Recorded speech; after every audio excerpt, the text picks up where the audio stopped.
మనం topic stock market, ఎందుకంటే stock market బాగా పడిపోయింది కదా.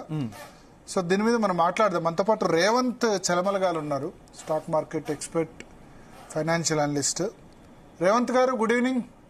Good evening sir. So Trump Narendra Modi meeting జరగబోతుంది తెల్లవారుజామున. సో మార్నింగ్ కల్లా తెలిసిపోతుంది అవుట్పుట్. ప్రధానంగా ఇప్పుడు మార్కెట్లు రియాక్ట్ అవుతుంది అంతా కూడా యుఎస్ సంబంధించే కదా, అంతేనా? ఈ 1.5 month లో మేజర్ గా యుఎస్ రీజన్ అండి, దాంతో పాటు అదర్ రీజన్స్ కూడా ఇన్వాల్వ్ అయినాయి, వాల్యుయేషన్స్ లాంటివి. బట్ 80 to 90% ఇవే కదా.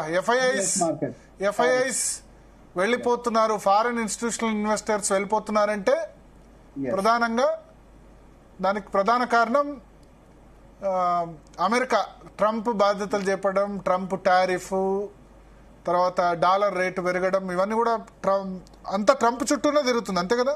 అవునండి, అవునండి. సో రేపు ఎటువంటి అవుట్కమ్ వస్తే స్టాక్ మార్కెట్స్ మళ్ళీ రీబౌండ్ అయ్యే అవకాశం ఉంది, టారిఫ్ సంబంధించి కానీ ఇటువంటి వాటికి కానీ? సో బేసిక్ గా మనకి ఈ రోజు night Indian standard time 11:30 PM కి ట్రంప్ ప్రెస్ మీట్ అయితే ఉందండి, టారిఫ్స్ కి రిలేటెడ్. సో బేసిక్ గా అన్ని కంట్రీస్ ఒక రివ్యూ చేసిన తర్వాత రెసిప్రొకేట్ చేసే ప్రయత్నం చేస్తున్నారు. సో అవతల వాళ్ళు ఎంత అయితే టారిఫ్ వేస్తున్నారో మేము కూడా అదే టారిఫ్ వేస్తాం వాళ్ళ మీద అనే ఒక మాట మీద గట్టిగానే ఉన్నారు. అండ్ అదే విధంగా ఇండియా యుఎస్ ప్రొడక్ట్స్ మీద కొంతవరకు ఎక్కువగానే టారిఫ్స్ వేస్తుంది అనే ఒక కామెంట్ కూడా మనకి వైట్ హౌస్ ఎకనామిక్స్ దగ్గర నుంచి అయితే వినిపిస్తుంది. సో ఆ కామెంట్ ని బట్టి చూస్తే మన మీద కూడా ఏమైనా కొంచెం రిటాలియేట్ అవుతారా, కొంచెం అదే లెవెల్ టారిఫ్స్ పెంచుతారని ఒక భయం కూడా ఉంది. కానీ ఆల్రెడీ మోడీ గారు అక్కడికి వెళ్ళడం అనేది కొంచెం ప్రెస్ మీట్ మన గురించి అయితే కాదు కదా, చెప్పలేము కాదండి. ఇవాళ మన గురించి కూడా ఉండే అవకాశం ఉంది. అంటే మోడీ పర్యటన కలవడానికి ముందే టారిఫ్ వేస్తే అది ఇంకా కలిసిన తర్వాత ఓకే, చర్చించిన తర్వాత, కలవడానికి ముందే టారిఫ్ వేస్తే అది నెగటివ్ సిగ్నల్ కాదంటారా?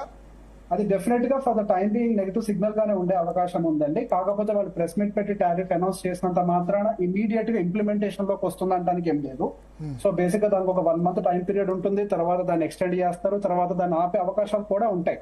సో మోడీ ప్రెస్ మీట్ కంటే ముందే గనక పెట్టినట్లయితే ఇది ఒక వార్నింగ్ లాగా ఉంటదన్న ఉద్దేశం ఏమో తెలియదు. కానీ సో మోడీ ప్రెస్ మీట్ కంటే ముందే, మోడీ మీటింగ్ కంటే ముందే ఈ ప్రెస్ మీట్ జరగడం అనేది మాత్రం కొంచెం మార్కెట్ లో టెన్షన్ అయితే కనపడుతుంది. సో మోడీ గారు కూడా కొంతవరకు టారిఫ్స్ యుఎస్ ప్రొడక్ట్స్ మీద తగ్గించే ప్రయత్నం చేస్తారు అనే ఒక ఒపీనియన్ కూడా మనకి కనిపిస్తూనే ఉంది. అండ్ దాంతో పాటుగా కొంతవరకు ఎనర్జీ అండ్ డిఫెన్స్ ఇంపోర్ట్స్ ని పెంచే ప్రయత్నం చేస్తారు యుఎస్ రిలేటెడ్ గా. సో ఎప్పుడైతే మనకి డిఫెన్స్ బడ్జెట్ ఇక్కడ నుంచి పెరిగిందో అదర్ కంట్రీస్ నుంచి ఇంపోర్ట్స్ ని కంట్రోల్ చేయాలనే ప్రయత్నం అయితే చేశారు. సో బేసిక్ గా మనం లాస్ట్ 1-2 years లో కూడా డిఫెన్స్ సెగ్మెంట్ లో ర్యాలీ కూడా మనం గమనించాం. స్టాక్ మార్కెట్ లో విపరీతంగా డిఫెన్స్ స్టాక్స్ అన్ని కూడా లాభపడ్డాయి. సో ఇప్పుడు గనక వాళ్ళు మళ్ళీ ఇంపోర్ట్ రిలేటెడ్ గా, అంటే యుఎస్ నుంచి గనక ఇండియా మళ్ళీ డిఫెన్స్ ఇంపోర్ట్స్ గనక పెంచితే మనకి డిఫెన్స్ రిలేటెడ్ స్టాక్స్ ఇప్పుడు అప్పుడే కోలుకోవడం కూడా సాధ్యం. డిఫెన్స్ ఇంపోర్ట్ చేస్తే గనక మేక్ ఇన్ ఇండియా మళ్ళీ దానికి చాలా ఇబ్బందికరమైన సిచ్యువేషన్ వస్తుంది. Yes sir. సో కంప్లీట్ గా మనకి ఇంపాక్ట్ అని చెప్పలేములేండి, కానీ కాకపోతే ఇప్పటి వరకు మనకి డిఫెన్స్ సిస్టమ్స్ మీద ఇప్పటి వరకు ఫోకస్ పెట్టిందంటూ ఎన్నడూ లేదు. చాలా సంవత్సరాల తర్వాత మళ్ళీ డిఫెన్స్ సిస్టమ్స్ మీద మనం ఇండివిజువల్ గా మనమే తయారు చేసుకోవాలన్న దాని మీద కొంతవరకు ఫోకస్ పెట్టి భారతదేశం అడుగులు ముందరకు వేస్తుంది.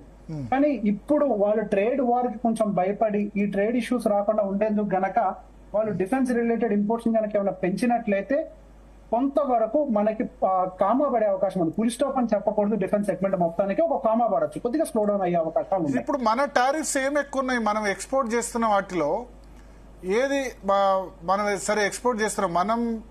ఇప్పుడు ఆయన టారిఫ్ సంబంధించి ట్రంప్ వేస్తే గనక ఏ సెక్టార్స్ మీద వేయొచ్చు టారిఫ్స్? సో వాళ్ళు ఓవరాల్ సెక్టర్స్ మీద ఫోకస్ చేసేప్పుడు మనం ఎక్కువగా చేసేది అంతా కూడా టెక్స్టైల్ ఒకటి ఎక్కువగా ఎక్స్పోర్ట్ చేస్తూ ఉంటాం ఇండియా నుంచి. వస్త్రాలు బిగ్గెస్ట్ ఎక్స్పోర్టర్ మనం. చెప్పండి. ఫార్మాసిటికల్ ఒకటి, అండ్ ఐటీ సర్వీసెస్ మనం one of the biggest exporter, మనం వరల్డ్ లోనే one of the biggest exporter గా చెప్పుకోవచ్చు. సో బేసిక్ గా మనకి ఫార్మాసిటికల్ గానీ ఐటీ గానీ పర్టికులర్ గా స్టాక్ మార్కెట్ టెక్నాలజీలో కనుక మనం మాట్లాడినట్లయితే మనకి ఐటీ సెగ్మెంట్ అనేది మనకి Nifty 50లో వీటన్నిటిలో కూడా చాలా హెవీ వెయిట్ గా మెయింటైన్ చేస్తూ ఉంటది. ఒకవేళ టారిఫ్ కనుక పెంచినట్లయితే కొంతవరకు రెవెన్యూ ఇంపాక్ట్ అయ్యే అవకాశం అయితే ఉండే అవకాశం ఉంది. అదే ఫార్మాసిటికల్ విషయంలోకి వచ్చినట్లయితే సేమ్ అదే రెవెన్యూ ఇంపాక్ట్ అవ్వచ్చు. కాకపోతే ఇక్కడ ఇంకొక పాయింట్ లో కూడా మనం ఆలోచించాల్సిన అవసరం అయితే ఉంది. సో బేసిక్ గా ఫార్మాసిటికల్ లాంటి ప్రోడక్ట్స్ లో సహజంగా కాస్టింగ్ అనేది ఫార్వర్డ్, అంటే వాళ్ళకి ఆ ట్రాన్స్ఫర్ చేసేస్తారు ఎండ్ యూజర్ కి. సో బేసిక్ గా ఇది ట్రాన్స్ఫర్ చేస్తే గనక అక్కడ వాళ్ళకి ఇన్ఫ్లేషన్ అండ్ ఫార్మాసిటికల్ ఇంకా ఎక్కువ ఎక్స్పెన్సివ్. ఆల్రెడీ యూఎస్ లో ఫార్మాసిటికల్ చాలా ఎక్స్పెన్సివ్, ట్రీట్మెంట్ కానీ మెడికల్ కానీ. సో బేసిక్ గా ఫార్మాసిటికల్ మీద కూడా కనుక వాళ్ళు పెంచే ప్రయత్నం చేసినట్లయితే అది వాళ్ళ ఇన్ఫ్లేషన్ ని షూట్ చేస్తుంది. అండ్ మెడికల్ ఎక్స్పెన్సెస్ కూడా మరింతగా పెరిగే అవకాశం ఉన్నాయి. కాబట్టి ఫార్మాసిటికల్ వైపుగా మరీ పెద్దగా కన్నెర్ర చేయకపోవచ్చు, కానీ ఐటీ వైపుగా కొంతవరకు కన్నెర్ర చేసే అవకాశం ఉంది. టెక్స్టైల్ వైపుగా కూడా కొంతవరకు మనకి టారిఫ్స్ పెంచే ఛాన్సెస్ అయితే కనబడుతున్నాయి ఒకవేళ పెంచితే. సో ఇది ఇప్పుడు ఒకవేళ ఇదే కనుక జరిగితే ఐటీ స్టాక్స్, టెక్స్టైల్ స్టాక్స్ అన్నవి మేజర్ గా ఐటీ స్టాక్స్, టెక్స్టైల్ కొంత తక్కువనే ఉంది మన దాన్ని. IT stocks Wipro, Infosys, TCS ఇవన్నీ కూడా మేజర్ గా చాలా వరకు యుఎస్ మీద డిపెండ్ అయి ఉన్న. సో వీటి మీద ఎఫెక్ట్ పడే అవకాశం ఉందా? వీటి మీద ఎక్కువ ఎఫెక్ట్ పట్టడానికి ఛాన్స్ ఉందండి. పర్టికులర్ గా మనకి ఇన్ఫోసిస్ ఇవన్నీ కూడా కొంతవరకు వీక్ అయ్యే అవకాశాలు కూడా కనిపిస్తాయి. సో ఇది మనం పర్మనెంట్ గా ఉంటుందని చెప్పడానికి ఏం లేదు. Just like pharmaceutical company and వాళ్ళ ఇన్వాయిసెస్ కూడా అకార్డింగ్ రివైజ్ చేసే ప్రయత్నం అయితే చేస్తారు. కాకపోతే మన ఇండియా దగ్గర నుంచి గనక సర్వీసెస్ ఎక్కువ తీసుకోరు అనే ఒక ఎక్స్పెక్టేషన్ ఉంటుంది. ఎప్పుడైతే ఎక్స్పెండిచర్ అనేది అవతల కంపెనీస్ కి పెరుగుతుందో సహజంగా ఇండియా మీద ఫోకస్ తగ్గే అవకాశం ఉంటుందని ఒక భయం ఉంటుంది. కాబట్టి మనకి కొంతవరకు ఆర్డర్ బుక్స్ తగ్గే అవకాశాలు ఉంటాయి ఐటీ సెగ్మెంట్ లో. సో దీనివల్ల అల్టిమేట్ గా ఐటీ సెక్టార్ లో ఫైరింగ్స్ కూడా కావచ్చు. ఆల్రెడీ జరుగుతుందనే చెప్పాలి. మనకి చాలా companies already lower level employees చాలా మందిని తీసేస్తూనే ఉన్నారు. అది కంటిన్యూస్ గా ప్రక్రియ ప్రకారంగా జరుగుతోంది. సో ఇది కాస్ట్ కటింగ్ ప్రక్రియగానే మనం ఎక్కువగా చూడాలి. ఇప్పుడు టారిఫ్స్ రిలేటెడ్ గా మనం అయితే అనుకోవట్లేదు, కానీ ఒకవేళ టారిఫ్స్ రిలేటెడ్ కనుక పడ్డట్లయితే మరింత భారం ఇండియాలో పడే అవకాశం ఉంది ఐటీ జాబ్ సెక్టార్ వైజ్ గా. ఇప్పుడున్న దాన్ని ఇంకొంచెం మనం ఆద్యం పోసినట్టుగా అయిపోతుంది ఆ టారిఫ్స్ కనుక విధించినట్లయితే. Okay okay. సో ఇప్పుడు ప్రధానంగా సెక్టార్స్ ఐటీ, టెక్స్టైల్, ఫార్మాస్యూటికల్ ఈ మూడు ఒకవేళ మన మీద ట్యాక్స్ గనక రెసిప్రోకల్ ట్యాక్స్ గనక వేస్తే గనక ఈ మూడు సెక్టార్స్ ఇబ్బందిలో ఉంటాయి. ఈ మూడు సెక్టార్ లో ప్లస్ అయ్యేది ఏమైనా ఉందా? మనకు ప్లస్ అయ్యేది ఏమైనా అవకాశం ఉందా అని టారిఫ్స్ వేస్తే గనక? పెంచకుండా ఉండడమే మనకి ప్లస్ పాయింట్ అండి. ఇప్పుడు టారిఫ్ పెంచడం వల్ల ఇప్పుడు మార్కెట్ ఆల్రెడీ కన్సిడర్ చేసిందా ఈ టారిఫ్స్ ని? సో మన ఇండియాకి పెద్ద ఎత్తున టారిఫ్ భారం పడుతుంది అన్న ఒక విషయాన్ని అయితే టూ మచ్ గా అయితే ఎక్స్పెక్ట్ చేయలేదండి. సో పర్టికులర్ గా టారిఫ్స్ కనుక పెంచినట్లయితే మళ్ళీ నీజర్ రియాక్షన్ వచ్చే అవకాశం ఉంది. అండ్ పర్టికులర్ గా ఆల్రెడీ మనకి ఏవైతే ఓవర్ వాల్యుయేషన్స్ లో ఉన్నాయో, సో బేసిక్ గా మనకి ఐటీ సెగ్మెంట్ విషయంలో చూసినట్లయితే అవి ఫెయిర్ వాల్యూలు లేవు, స్లైట్లీ ఎలివేటెడ్ వాల్యుయేషన్స్ లో ఉన్నాయి. సో ఒకవేళ టారిఫ్స్ కనుక విధించినట్లయితే కనుక డెఫినెట్ గా మనకి ఐటీ సెగ్మెంట్ మీద కొంచెం దెబ్బ పడే అవకాశం ఉంది. ఐటీ సెగ్మెంట్ కనుక దెబ్బ పడినట్లయితే మనకి నిఫ్టీ 50 కొంచెం డ్రాగ్ అవ్వచ్చు. ఈ ప్రాబబిలిటీ అయితే చాలా ఎక్కువగా కనిపిస్తుంది. ఐటీలో స్మాల్ అండ్ మిడ్ క్యాప్ మీద కూడా ఎఫెక్ట్ పడుతుందా? లార్జ్ క్యాప్ మీద ఎక్కువ ఎఫెక్ట్ ఉంటుందా? సో డెఫినెట్ గా మనకి స్మాల్ అండ్ మిడ్ మీద కూడా ఎఫెక్ట్ పడే ఛాన్సెస్ ఉన్నాయండి. కాకపోతే మనకి ఎక్కువ ఎక్స్పోర్టర్ గా ఎక్కువగా ఎక్స్పోర్టర్ గా మిగులుతున్నంత మాత్రం మనకి టీసీఎస్, ఇన్ఫోసిస్ ఈ కంపెనీస్ మాత్రమే. సో ఈ కంపెనీస్ కొంచెం దెబ్బ పడ్డాయి అని అంటే దానికి చైన్ రియాక్షన్ కింద స్మాల్ అండ్ మిడ్ క్యాప్స్ కూడా రియాక్ట్ అవుతూ ఉంటాయి. సో టారిఫ్ వేస్తే అల్టిమేట్ గా ప్రాజెక్టులు కూడా ఇవ్వకపోవచ్చు అక్కడ అమెరికన్ కంపెనీస్.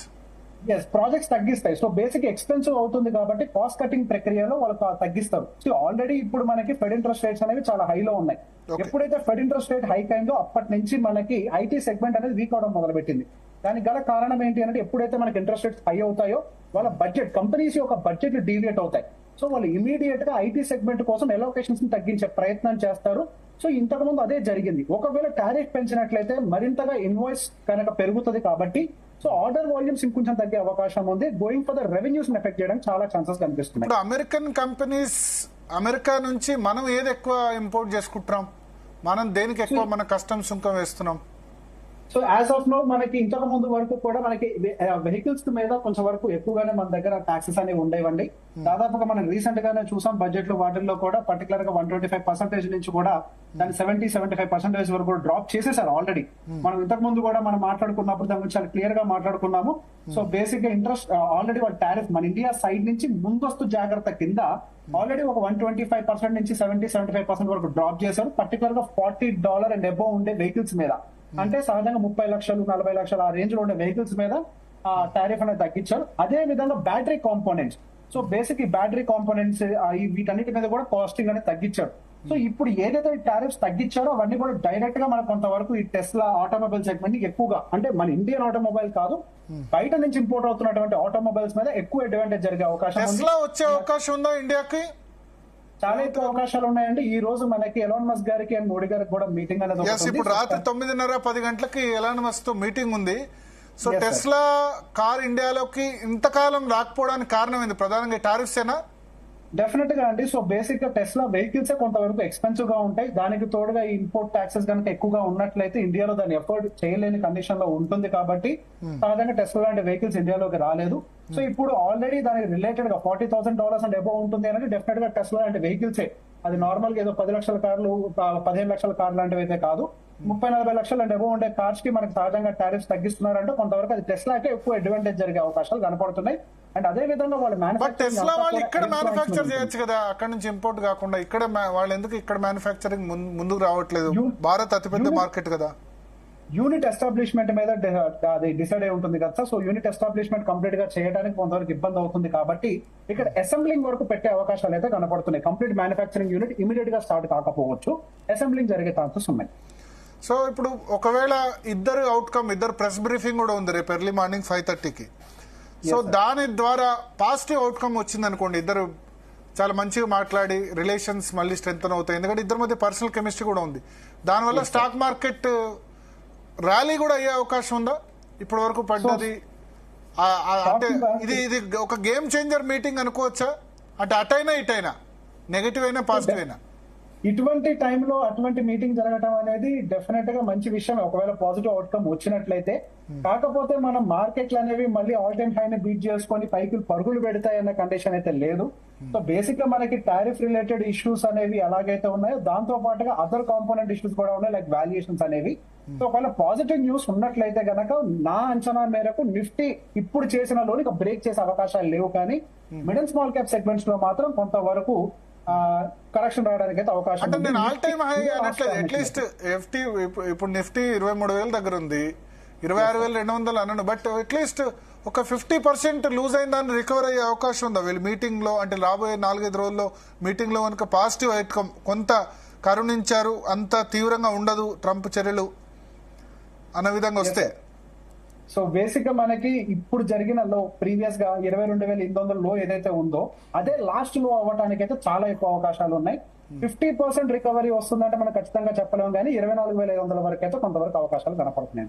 రేవంత్ గారు మీరు ఫోన్ లైన్ లో ఉండండి, ఒక నిమిషం. మనతో పాటు